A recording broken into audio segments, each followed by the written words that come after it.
On a piece of cardstock, you're going to draw one large shape that's about the size of the palm of your hand, and one small shape that should be at least as big as a quarter. Then, using a scissors, cut out the two shapes. These are going to be used as stencils for tracing onto a larger sheet of paper.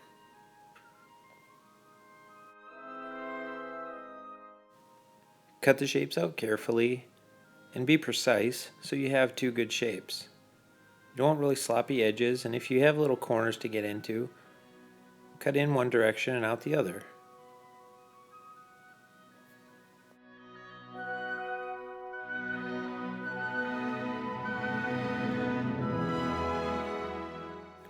Once you have your two shapes cut out, you're going to get a large sheet of paper and you're going to trace the big shape and the small shape together in pairs. So you have one big shape and one small shape for each color. You're then going to section them off and write the name of a color in each section. Then do this again for another color that's found on the color wheel. You're going to do this 12 total times because there's 12 colors on our color wheel. Once you have all 12 colors labeled, you want to make sure you have the right ones. Red, yellow, blue, orange, green, purple. Now your tertiaries. Red, orange, yellow, orange, blue, green, and yellow, green, and blue, purple, and red, purple. You should have 12 colors in all. Now it's time to start painting. First of all, the watercolors are pretty hard because they're dry. So you need to activate the watercolors by adding some water to the color. That's why they're called watercolors. So here I'm just taking some water and with my brush adding it into the yellow paint. You can stir it around until you start seeing a lot of liquid in the bottom of the paint tray. Now it's time to start painting. We're going to start with yellow, and I'm just going straight yellow onto the yellow shape. Now I already have them labeled, so I know where to go. I want to do the big shape and the small shape and try and make the colors really even so there's not light spots and dark spots. I also want to make sure I can go over the edge because I'm going to cut them out anyways. Now we're on to red. Activate the red paint and make sure you cleaned your brush out so that you don't get yellow paint into the red. And I'm just going evenly just like I did before, painting it on, going over the lines, making sure it gets a nice even coat. As the paint dries, you'll notice it starts to become a little less shiny, and it's also going to even out so you won't have as many light and dark spots. Now let's do blue, same way. You can go over the edges, even things out. Next, the secondary colors. Now let's paint the secondaries. We're going to start with orange. Orange is made by combining yellow and red. I'm always going to start with the lighter color, so I want to start with some yellow paint and I'm going to mix red into it. Watch what happens.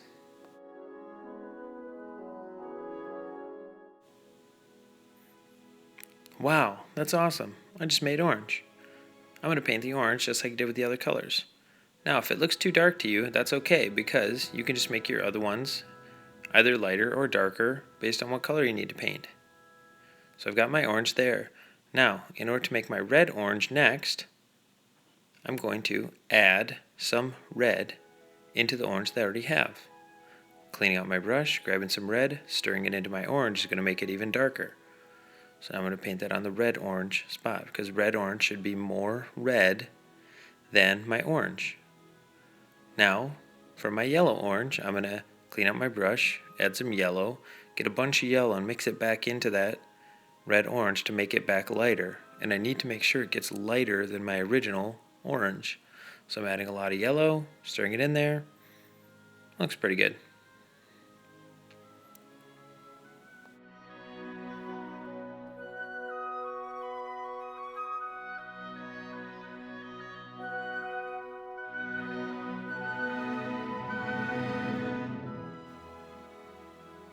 Okay, now let's make green. Mixing yellow and blue. Start with yellow because it's a lighter color. A lot of yellow, get it on my tray, clean up my brush and grab some blue. Sweet green. That turned out awesome, so I'm going to paint it on my green.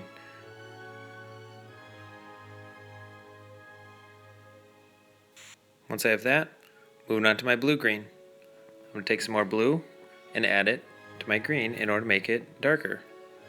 Blue-green should be more blue than green. Look at that, turned out pretty nice. Now I need to do my yellow-green. Got a little smudge there. Taking a lot of yellow, mixing it back in because I need it to be lighter than my original green color. I'm stirring it in there. Yeah, it looks pretty nice. Let's give it a shot. Yep, perfect, except for that blue smudge.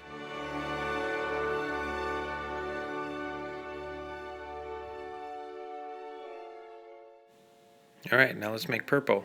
We're going to combine red and blue. I'm going to start with red on my tray. Mix it up. Put some red on the tray. And then I'm going to add blue to it in order to make purple.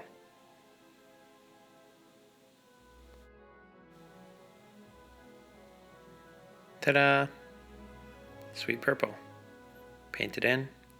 Now my blue purple is going to need to be more blue than my purple, or darker. So I'm going to take some blue, and once I'm done painting the purple, I'm going to add blue to it and paint my blue purple. Look at that. Nice and dark, but still not as dark as the blue, because it's still got a little bit of red in it.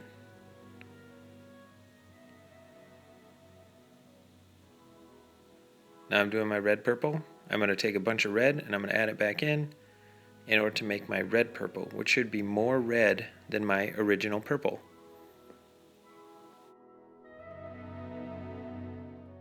It turned out pretty nice. Sweet. Now I've got all 12 colors painted. Once they're dry, I can start cutting things out. I'm going to use the scissors, and I'm actually not going to cut the shapes out. I'm just going to cut out the individual colored areas in their groups. This will make it way easier.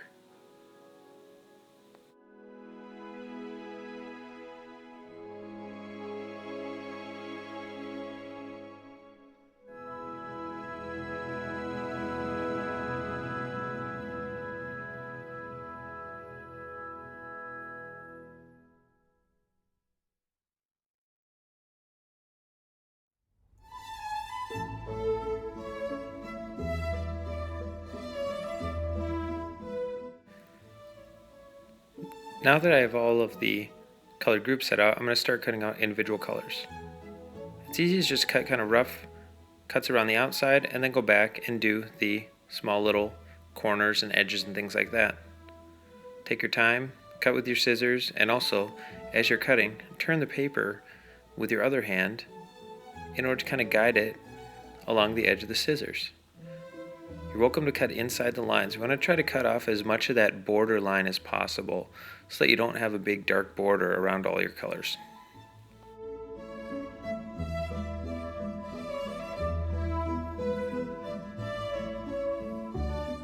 Now that you've cut out all of your color pairs, you've got a large shape and a small shape for every single color. You should have 12 colors total.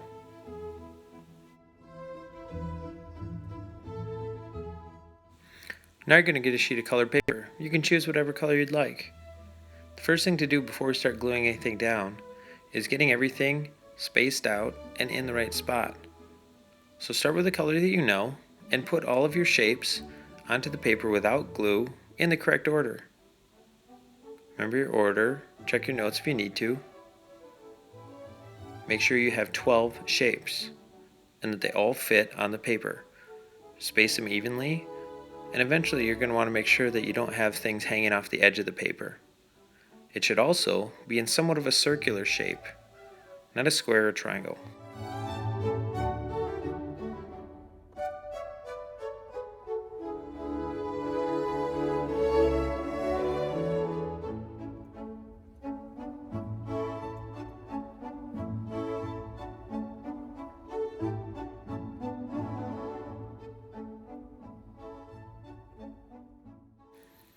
For the next step, we're going to use an amazing invention. A pencil. What you're going to do is start with a complementary pair that you know, like red and green, or green and red. And you're going to put the pencil touching both complementary colors. And you're going to take the small shape from each of those and swap them. You're then going to turn the pencil one color, and swap those two small shapes. Turn the pencil, swap those two small shapes. You're going to end up doing this all the way around your color wheel so that you have switched the small shapes for the complementary colors for all 12 colors. Ends up looking pretty sweet when you're done.